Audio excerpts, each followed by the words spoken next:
Hello friends, welcome to బీహెచ్‌పీ knowledge. And ఎవరైతే KVS, NVS సంబంధించినటువంటి jobs prepare అవుతున్నారో మీకు తెలుగు సబ్జెక్ట్‌లో విభక్తులు కూడా ఉంటాయన్నమాట.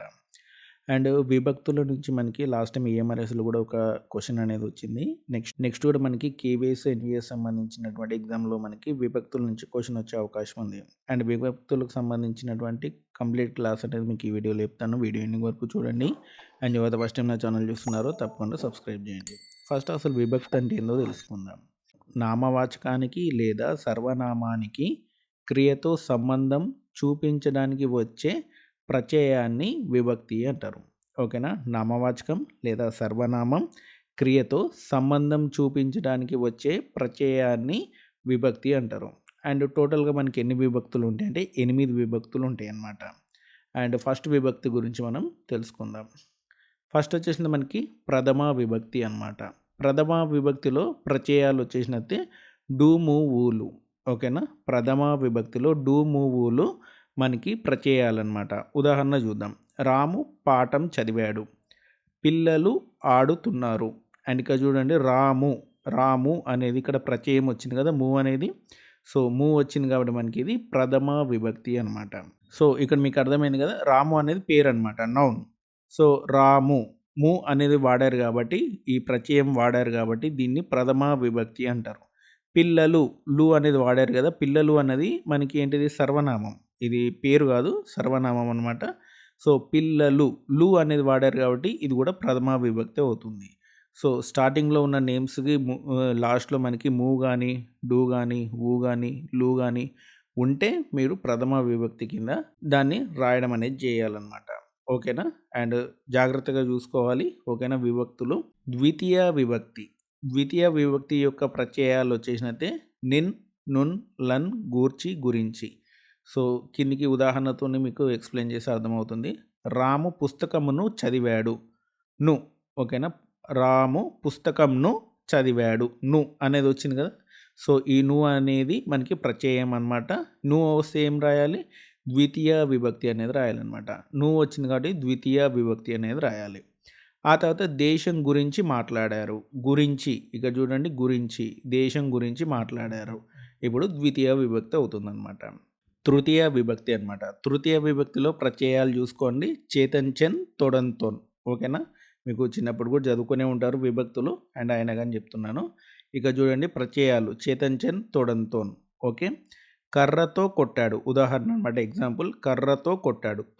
తో అనేది వచ్చింది కదా. సో ఇక్కడ మనకి తృతీయ విభక్తి అవుతుంది. తన చేతి చేత పని చేశాడు. చేత అనేది వచ్చింది కదా. సో తృతీయ విభక్తి అనమాట. గుర్తుపెట్టుకోండి. చేతన్, చెన్, తొడంతో సంబంధించి మీకు వాక్యంలో కనపడితే కర్రతో, తన చేతి చేత పని చేయించాడు, ఈ గనక వస్తే మనకి తృతీయ విభక్తి కిందకి వస్తుంది. అండ్ అదొక కిందికి రండి. చతుర్థి విభక్తి అనమాట. చతుర్థి విభక్తి వచ్చేసినట్టే కొరకున్ కై. కొరకు లేదా కై. ఓకే. పేదలకి సహాయం చెయ్యాలి. పేదలకి కి వచ్చింది కదా. సో మీకు డెఫినెట్లీ చతుర్థి విభక్తి అనేది వస్తుంది. పేదలకు సహాయం చేయాలి. పేదలకి సహాయం చేయాలి. సో కి అనేది కొంచెం మీకు కన్ఫ్యూజ్ అవుతుంది. కి అనేది మనకి షష్ఠి విభక్తిలో కూడా ఉంటుంది. కానీ ఒకటి గుర్తుపెట్టుకోండి, పేదలకు సహాయం చేయాలి అని కూడా ఈ వాక్యం చదవచ్చు. పేదలకి సహాయం చేయాలని కూడా ఈ వాక్యం అనేది చదవచ్చు. ఇక్కడ ఈ వాక్యం మాత్రం చతుర్థి విభక్తి, గుర్తుపెట్టుకోండి. కొరకు అని కనపడింది అనుకోండి, దేశం కొరకు పని చేయాలి. కొరకు అనేది మీకు కనపడితే చతుర్థి విభక్తి పెట్టేయండి. ఓకేనా? అండ్ లాస్ట్ ఏమరెస్లో మనకి కొరకు సంబంధించి రావడం అనేది జరిగిందనమాట. అండ్ పంచమి విభక్తి. పంచమి విభక్తి వలనన్, కంటెన్, పట్టి, నుండి. ఓకేనా? ఇవి ప్రత్యయాలన్నమాట. ఉదాహరణ చూద్దాం. వర్షం వలన నష్టం. వలన నష్టం. ఓకేనా? రాము సీత కంటే పొడవు. కంటే అనేది వచ్చింది కదా. సో ఇది పంచమి విభక్తి అనమాట. ఇక్కడ వలన వచ్చింది, వర్షం వలన నష్టం.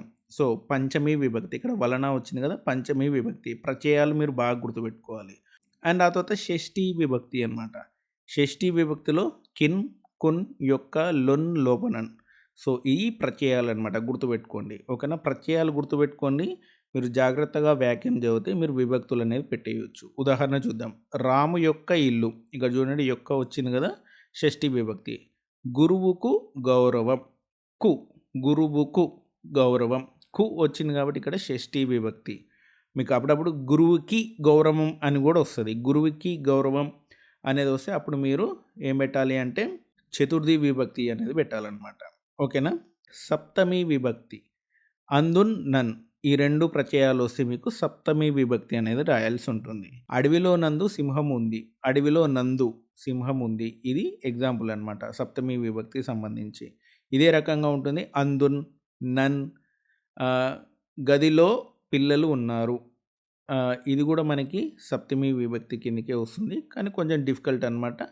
అండ్ ఆ తర్వాత సంబోధన విభక్తి. సంబోధన ప్రథమ విభక్తి. దీనికి సంబంధించి ప్రత్యయాలు వచ్చేసినైతే ఓ, ఓయి, ఓరి, ఓసి. సో, మీకు ఓ, ఓయి, ఓరి, ఓసి వస్తే సంబోధన ప్రథమ విభక్తి అనేది పెట్టేసేయండి. ఓకేనా? ఓ రామ, ఓయి మిత్రమా.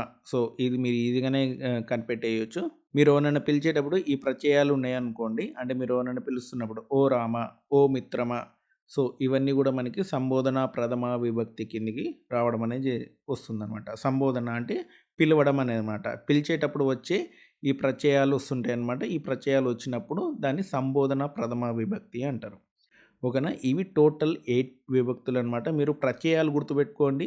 వాక్యాన్ని చాలా డీటెయిల్‌గా అబ్జర్వ్ చేయండి. మీకు చాలా ఈజీగానే విభక్తులనేవి రాసుకోవచ్చు.